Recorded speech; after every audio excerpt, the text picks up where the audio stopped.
Hi guys, so this is about Kibbe body types and personality. If you're new here and you don't know what Kibbe body types is, you can check out Ali Art's videos and I will link them down below, and she has some really good resources, but you don't need to know too much about Kibbe to get something out of this video, hopefully. So yeah, so let's talk about Kibbe and personality. First, I want to say that I don't think that your Kibbe body type and your personality are correlated at all, because I don't think that the way that you look correlates with how you are on the inside. So that is my opinion. I see Kibbe body typing as a tool to express your own personal style, and your own personal style, what you want to look like. Maybe you want to look elegant, maybe you want to look fun. That has everything to do with your personality, and I don't think it has too much to do with your Kibbe body type, your personality. The way that I think of this is like with art. So, with art, you would ask yourself, what do I want to paint or what do I want to draw? And with personal style, you would ask yourself, what do I want to look like? What do I want to express to the world that I am? And then you figure out the tools. So the tools for art could be your watercolor paints or your pencils, and for your personal style, the tools are your Kibbe body type. So which lines are you going to use to draw the picture that you want to draw to the world? And finally, you learn how to use the tools. So if you don't know how to use the watercolor paints, or you don't know how to use the lines, then you can't really express yourself in a way that is efficient and in a way that works. So let's take a look at these 5 ladies, and I think they all look very elegant.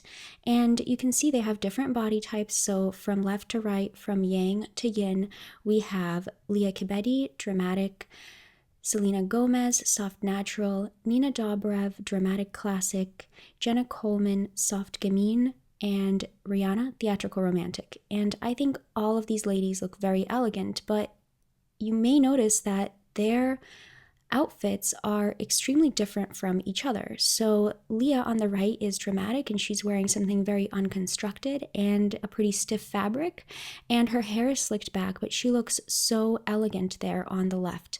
And then we have Selena Gomez in the white dress, and she has that draping because she is a soft natural, so that lightweight fabric with the draping just looks amazing on Selena.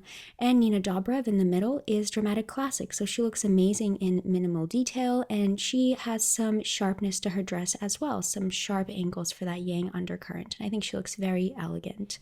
Jenna Coleman is soft gamine, and you can see that she looks quite elegant in my opinion, and she has a lot of soft gamine elements there. She has the little small gathers, she has the high neckline, the sharp waist emphasis, the tailored cuffs, and a lightweight fabric, and I think she looks amazing. And finally on the right, we have Rihanna, theatrical romantic, and she looks very glamorous there, but also very elegant. So for Rihanna, that is a minimalistic look because she is theatrical romantic, so she looks amazing with a lot of detail, a lot of sparkle, very glamorous. And you can see her lines there, you can see her waist emphasis, you can see that she is wearing some theatrical romantic hair that's very luxurious and very glamorous with rounded edges, very manicured, glamorous hair, and I think she looks amazing.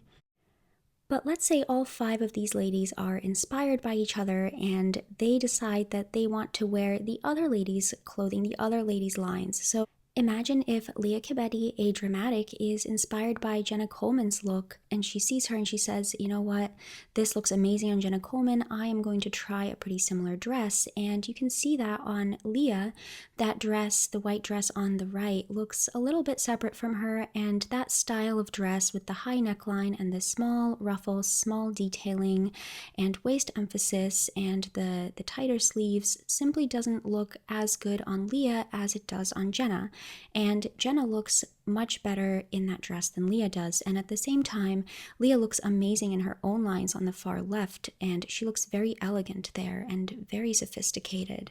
Next up, we have Selena. So Selena is very inspired by Nina's look, and she tries something similar. She tries to have this sort of neat hair on the right with some geometric dress there and a very simple look. And you can see that this dress on Selena just doesn't really look as good and as elegant as somewhat of a similar dress on Nina. So on Nina, that dress is pretty minimal detail and her hair is pretty neat there and it looks amazing on her. But on Selena, that draped dress on the left looks so elegant and so amazing, and I think she looks really beautiful there on the left. So again, for Selena, that draping looks amazing, and for Nina, it's better to wear that very minimal detail that she has there.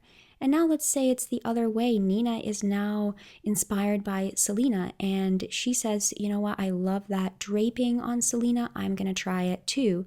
And when Nina, a dramatic classic, wears this kind of draped look with the slightly messy hair, undone hair, she looks just not, I don't think she looks her best. I think it looks too undone and a little bit messy on Nina, and I think Nina looks much more sophisticated on the left in the very, very simple look and has some geometrics there as well. Jenna could get inspired by Rihanna and she could say, well, I love this glamorous hair and I love that neckline on Rihanna and the waist emphasis, and I just want to do something just like that. And you can see on the right that that type of glamorous hair with the rounded edges doesn't look as good on Jenna as a more simple haircut or something that's not as glamorous. So you can see that she looks actually more glamorous on the left, Jenna Coleman does, than she does on the right. And of course, Rihanna looks very glamorous in the middle. And finally, Rihanna could be very inspired by Selena's elegant look, and she could say, well, I'm going to try some draping and some relaxed hair. And you can see on the right that that look on Rihanna just does not have the same effect because Rihanna has different lines. So when Rihanna wears soft natural lines, they're just not glamorous enough for her. She needs something well manicured, something with rounded edges, something a bit softer as well and more fitted. And I think Rihanna looks much better on the left than she does on the right. So remember, we had some pretty similar looks and we just switched them around between the ladies. At the beginning, they all looked pretty elegant, but then when we switched the clothes around, all similar clothes, and put them on different ladies, now I feel like when we look at this collection of 5 pictures, we can't necessarily tell, if there is a theme, whereas I feel like before, we could definitely tell that the theme was elegant. All of the ladies looked very elegant. Now we can't really tell, and this is what I mean by having the skill and understanding your lines to be able to communicate the look that you are trying to communicate. So I think that all of these ladies still look pretty good, but I don't think that any of these looks are necessarily their best looks, and I don't think that these looks really bring out their unique beauty. But when you take a look at these ladies all in their right lines, and you can see that the looks are definitely elegant and they all seem like they have a theme. So I try to pick pretty elegant looks and then I try to switch them around on the ladies, and with these 5 images I think there is a theme, and that theme is elegance. So this is what happens when you really understand your lines and you can use them to express yourself in the way that you really want to. Any item or hairstyle can look so different on one person and so different on another. So it's not so much about the garments, it's not so much about the hairstyle, it's about the lines and it's about how they complement your body and how they're going to make you look in the end.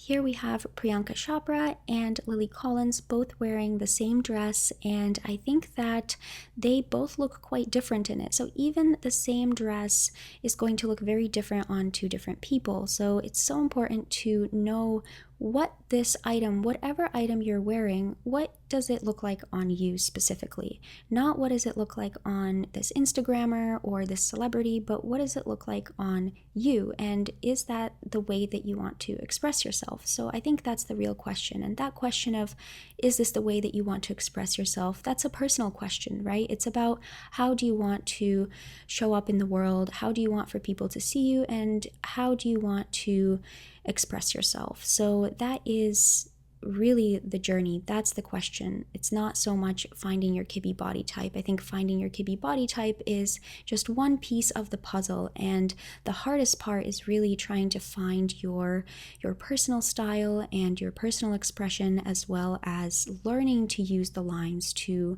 accurately express yourself as well. When someone asks me, well, how can I look more elegant? that's sort of like saying, if someone calls me up on the phone and I have no idea who they are, I don't know what they look like, and they say, I want my shirt to be tight, which size should I wear? Well, my answer would be, well, I don't know. What's your dress size? Of course, if you're a size medium, then a size small will look quite tight on you. But if you're a size extra small, then a size small will look a bit loose on you. So you really need to know what your body type is, just like you need to know what your dress size is to get the effect that you want to get. So here's the Cathedral of Notre Dame in two different mediums. So on the left we have a pastel and on the right we have watercolor, but we can still tell that it's the Cathedral of Notre Dame. So both of these artists communicated the same thing to us and the same idea. And in the same way, when you find your body type and you use your lines correctly, you will communicate the same thing as another body type, and the idea will still be the same, but the way that you use the tools will be different. It's the same for these two ladies. They're both wearing very different lines and they both look elegant. So the idea at the end is still the same. They've both communicated that they are quite elegant and quite sophisticated with these two looks, even though the tools that they were using and the way that they were using them were different. In the end, they both achieved a pretty similar look. Next, we have a subscriber question. So if you guys are interested in me answering a question, I can pick a question or one of your questions, comment down below, and I can answer it in the next video. So let's get into it. So the question came from someone with a teenage daughter who is probably a soft dramatic, but she also loves Lolita Style. So she wanted to know how her daughter could incorporate Lolita Style into a soft dramatic Kibbe body type, into soft dramatic lines. Now, if you don't know what soft dramatics look good in, soft dramatics have very large bones and they can often be very tall. They have sharp facial features and they look amazing in these very large, oversized, rounded shapes and very glamorous big hair. And this is because they also have a lot of yin, a lot of softness, a lot of curves on top of those large bones. So Tyra Banks is an example of a soft dramatic. Now, if you are not familiar with Lolita Style is very cute, very adorable, very princessy, and you can see that this kind of style really lends itself pretty effortlessly to soft gamine, maybe to romantic, but for soft dramatic or for a natural, someone with a bigger skeleton, bigger bones, it might look a little bit separate from them. So you could see on the left, that girl there wearing the Lolita dress, I think she looks very cute, and I think on the right, that girl also looks really cute, but I think that those details on the Lolita dress are a little bit too small on her, so it really can accentuate her larger bones a little bit there on the right. So how can someone with large bones and very soft flesh incorporate Lolita Style? So I drew some pictures and I'll also include some real examples as well. So here are some pictures that I drew. So this girl is a soft dramatic and you can see on the left, she has the larger shapes, and I would call that Lolita Style on the left there, and she has pretty thick eyelashes. You don't want to have anything that's too dainty. You want for all of the shapes to be oversized and rounded. So we have the large bows and the big hair, and all of the jewelry is a bit more chunky. So that looks quite nice on her, I think, on the left there. And on the far right, we have the same girl with large bones and a pretty curvy figure, but she has something very, very delicate on, and you can see that that looks a little bit more separate from her, and if she does something like in the middle, then that looks much more harmonious, and you can see that she has the larger rounded shapes, and this is basically soft dramatic Lolita Style there in the middle, and I think that girl looks pretty cute. Let's take a look at some real examples. So the girl on the left there, she has some bigger bones and she's wearing the small detailing, and the girl on the right also has some bigger bones. She looks like she might be a bit taller, but she has some larger detailing, and I think that the girl on the right looks quite nice, and I think that those large bows are really harmonious with her, and the large rounded shapes in her hair also look pretty good. So I think on the right, that girl looks very cute. So here are 3 more examples. The really large bows are pretty good. They're a good idea. You could also have some more large rounded shapes. That girl in the middle there, she looks like she is a bit taller, and you can see that her hair is a bit bigger, and the bow that she has there on her chest is a bit bigger, and the rounded shapes of her skirt are also bigger. So that dress in the middle there would look pretty good on a soft dramatic in my opinion. So all three of these dresses have some soft dramatic elements. They have the larger shapes, their bows are a bit larger, and the shapes are generally larger. So that is how you could accomplish soft dramatic style and Lolita style together. So I hope this helped you, and I hope this helped anyone who is looking to look a little bit more cute as a soft dramatic. So that is it, you guys. Thank you so much for watching. I hope you enjoyed this video. Leave a comment down below letting me know what you think. Let me know if you have any questions or any general topic that you want me to cover in my one subscriber question for the next video. Okay, thanks for watching.